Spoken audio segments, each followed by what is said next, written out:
Hey guys, welcome back. This is Halo Halo Mix Vlogs, and it's December 5 on a Sunday at 12 noon. And I'd like to welcome back all on my channel. And thank you for all those who watch my video and subscribe to my channel. I hope you continually do prepare yourself and protect yourself against this variant that we know is still ravaging around us. We now have the Omicron, so I believe, again, this is my own opinion and my view. Anything that I say here is not financial advice. You should seek a professional whenever you want to anything to do with your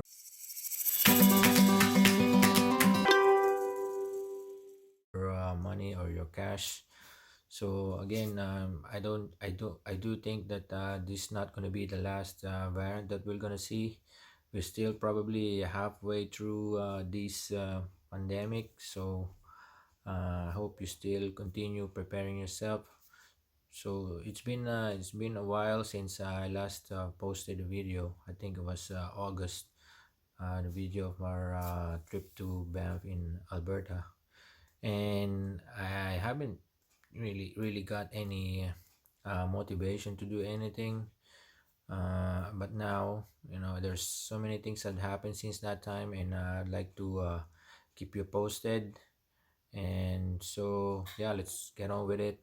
Um, since that time, you must have.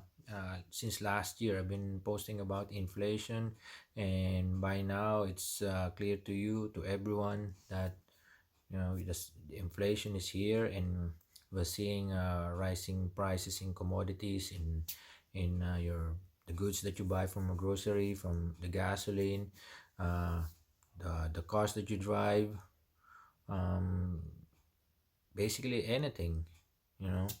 So if you haven't seen the inflation, or you just don't know, you've been coming crisscross with it for the last year or so. If you haven't noticed it, or you were not affected one way or the other, then you must be doing a great job self isolating yourself. So, but again, this video is about preparing yourself, because I do think that we're gonna see a whole lot more increase in prices from this time on, because the supply chain, we have a broken supply chain right now.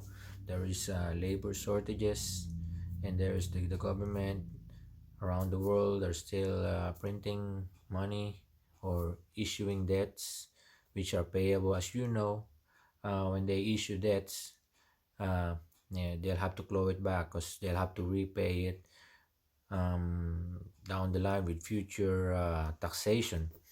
So we're gonna see tax going up, because they'll have to pay this back. And as we all know, that your salary doesn't go up in line with inflation. And so with that, I hope you start deleveraging yourself. Don't take on more debt, because right here there are a lot of individuals, mostly immigrant families, who are taking on more debt. I'm not here to criticize them or disparage them or whatever. I'm actually on their side. I want to cheer them on. Like, come on, this is the moment that you've been waiting for. Take on more debt. But to the rest of you who are concerned about their financial future, start deleveraging yourself. Don't take on more debt. Remember Evergrande, a company who's got 300 billion in debt. That Okay, that will be a subject of another video. But don't take on more debt, because here I've seen a lot of people, with four vehicles in their garage, some trucks, SUVs, fancy cars, and houses that you know cost more than uh, 200 $300,000. So it's not about um, taking more debt, but you have to understand that not all debts are good. So especially when you're taking um, auto loans, those are cars are, as you all know, as you drive off the lot, it has already lost 20% of its value. Then over time, while you're using these vehicles, it continually loses its value. And then the house, it's if you're living in the house, that is sort of an asset and an investment of some sort, because if it goes up in value, the land value and the house value, then it's a good investment. But then it it's an asset and it's also a liability.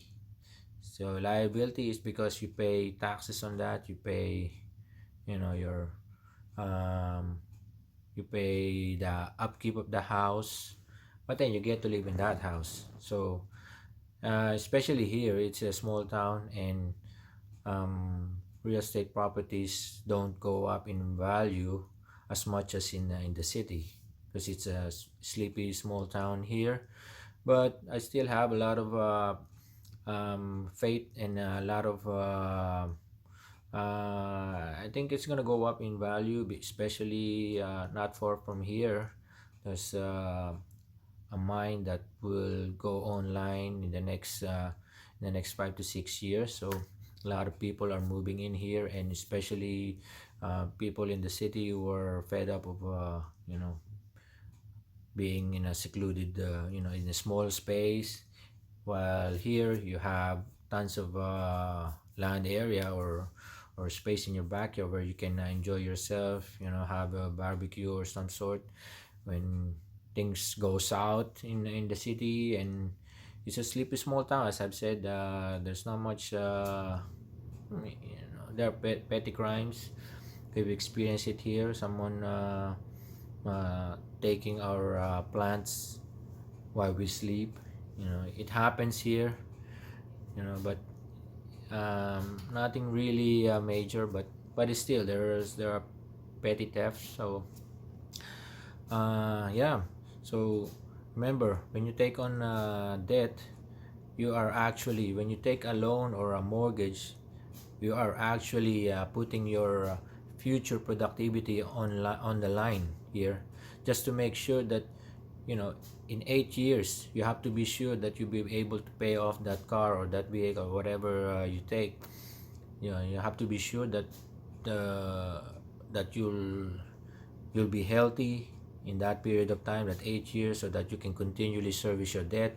You have a job, your company that you're working for is still there, that they still need you, because otherwise you won't be able to service your debt, and you're gonna lose everything. Because most of the people think that the road, that's what I've been telling my kids, my relatives. They always think that the road is straight. They don't think that there's going to be speed bumps along the way. There's potholes. There's obstructions along the way. Even if it's straight, there's going to be those things that I just mentioned.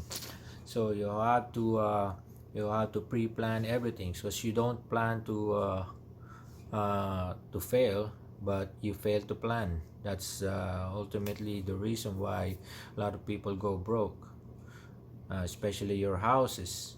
So house, you have to pay. So right now you have mortgage.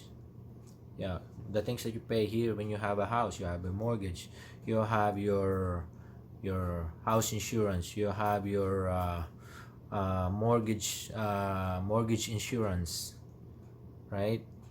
You have your utilities, you have natural gas, you have water, you have your electricity bill, and what else goes with it?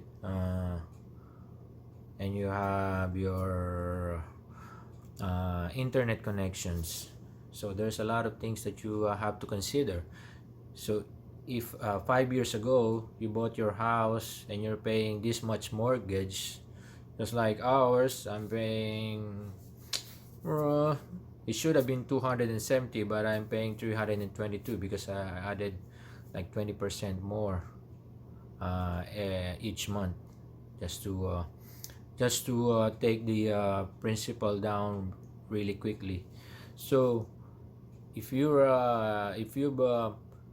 plan your budget on those things 5 years ago, and then now you experience like inflation of 6 to 8%, then you're losing a lot more of your take-home pay to pay off, just to stay in the house, right?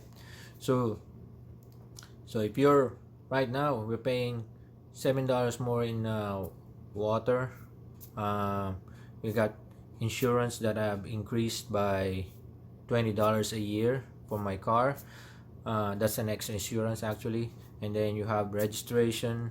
I used to pay one of my vehicles. I used to pay $94 a month, and now it's $100. Just taking in consideration that I have a discount of because of safety driving. I got a 5% discount. It's already off by 10%, and I'm still paying like $6 more every month. So there's a lot of things that you have to consider here. And you know well, there I've seen a lot of people who are posting pictures of the vehicles or their house or whatever they bought, posting it online with things that they don't need, just to impress other people, to impress someone at the traffic stop, that they have a nice car, or back home they want to show that they actually made it big here in Canada or any other foreign country or Western country, advanced economies, but actually they are broke. So as much as I don't want to disparage them or criticize their action, I'm actually cheering them on. Like, come on, take on more debt, because if I don't want to spend my cash or my currency, I can't call it money because it's not money. This currency is just losing its value. So if I don't want to spend my currency or my dollar or my cheese or my dough or whatever you can call it, I'm not gonna I'm not gonna let anyone, or prevent anyone from spending theirs, right? Because we cannot be a nation or a country of savers. The economy will stall if that thing happens. Someone has to pay, this ludicrous price, this car. uh if I'm not spending my cash, then I'm not gonna let you prevent you from doing your noble obligation, because that's the reason why Canada is Canada, and US, it it's because of the people who are spending this cash. That's why, they if you understand how the economy works, so to from the economy to get from point A to point B, it runs on multiple, those gears, and those gears are just like the markets, used car market, and this market, and the housing market, and everything bubbles. So if you want to get from point A to point B, someone has to do that cranking. Has to be, someone has to buy stuff. That's how it works. So again, good luck to every one of us. I hope you continue preparing yourself, because this inflation is not going to end here. It's just going to get bigger and a lot worse. Even if the Federal Reserve already acknowledged that this inflation is not transitory. Okay, that would be another subject of another video. But again, you get the point here. So we're going to experience a lot more shortages, food shortages, because of the weather, climate change, drought, and everything. Volcano just exploded in Indonesia. So I'll see you again next time. Bye bye, and protect yourself.